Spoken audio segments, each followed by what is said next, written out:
We're joined in studio now by Douglas Herbert, our international affairs commentator here at France 24. Morning, Shane. Great to have you with us this morning, Doug. So, Benjamin Netanyahu coming under a lot of pressure here. What do you think is likely to be going through his head, and how is he likely to respond over the coming days, the coming weeks even? Well, look, it's obviously impossible to be inside his head, but we could get a pretty good picture of the conflict that he's probably up against, the sort of dilemma that he is grappling with. And what is that dilemma? It's clear.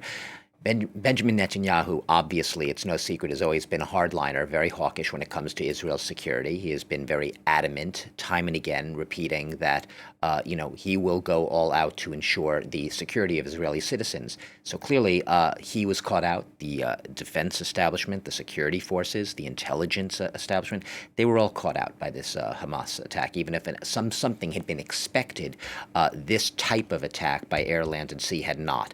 So he is up against it. The pressure begins from the point that he needs to show Israelis the response needs to be as tough and firm and dramatic as the surprise of the attack itself, in order to send that clear message that you may have caught us off guard, but that's not going to happen again. And our response will show you that we're not going to let it happen again.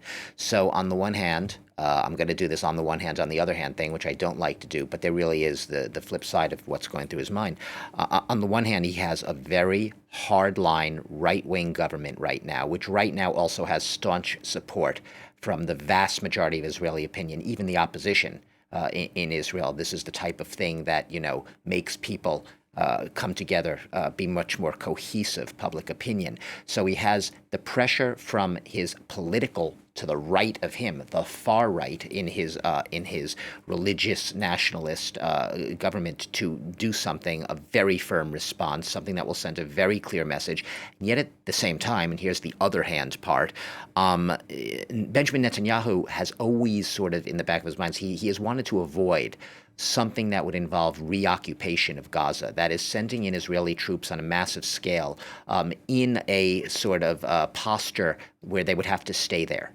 And here's a problem, because since Ariel Sharon pulled the troops out of Gaza in 2005, yes, Israel has de facto continued to control and block through its blockade. Israel and Egypt has continued to control Gaza, but he has steered very clear from keeping troops there for any length of time. Yes, troops have been sent in. We've seen that in recent wars and conflicts where troops have gone in for pinpoint targeted operations in specific areas. The question here is if this is going to be some sort of major war. He says we're on a war footing. He's not pulling his punches, in his rhetoric at least. The actions, in a sense, are going to have to match that rhetoric, and that's where it becomes an extremely tricky balance for him.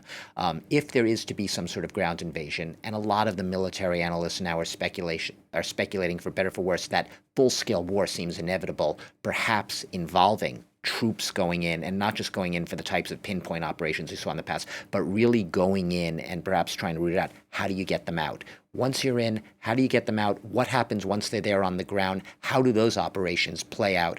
Right now, there's so many unpredictable factors, and even for all of his sort of hardline, security-minded inclinations, even Benjamin Netanyahu, I would guess, remember, this is obviously conjecture, speculation, I would guess that even he would like to somehow be able to avoid being dragged in a ground troop way and having to stay there with unpredictable consequences. So that's his calculation right now.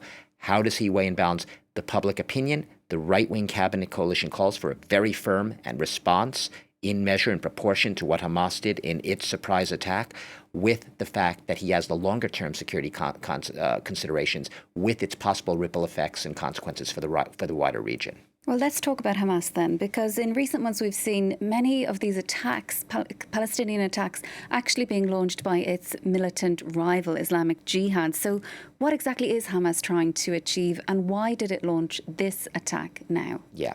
Well, first of all, I think it's fair to say that Hamas realizes that its army and its military and what weapons it has are no match, obviously, for the overwhelming superiority of Israel, which is, weaponized and supplied to the tune of billions of dollars a year by security aid from the United States and other allies, and it's the largest military power in the Middle East. So it knows that, but what it is trying to do is, at a time when I think it saw a lot of the geopolitical diplomacy, perhaps shifting away from the Palestinian cause. And what do I mean by that? I mean, namely, these so-called normalization, Israel so-called, quote, normalizing its ties with a lot of countries in the Gulf War, region, UAE, United Arab Emirates, Bahrain, partially with Sudan, hadn't completely happened yet, Morocco. And now the big one, obviously, in the works, and I underscore in the works, hasn't happened, is this potential rapprochement between Israel and Saudi Arabia. That is something that Hamas looks askance at, to put it mildly. Hamas wants nothing to do with that because they would see such a rapprochement as an abandonment of the Palestinian cause. And Hamas, in its rhetoric, is all about the people. It's all about defending the people who it says, the Palestinian people, whose cause it believes is being abandoned more and more by a lot of countries in the Arab world. So coming in right now is showing that we have the power to make ourselves relevant again. We have the power to show a major wake-up call, even at the risk of, yes, it knows it's going to have a tremendous backlash and consequences in terms of the military backlash against it.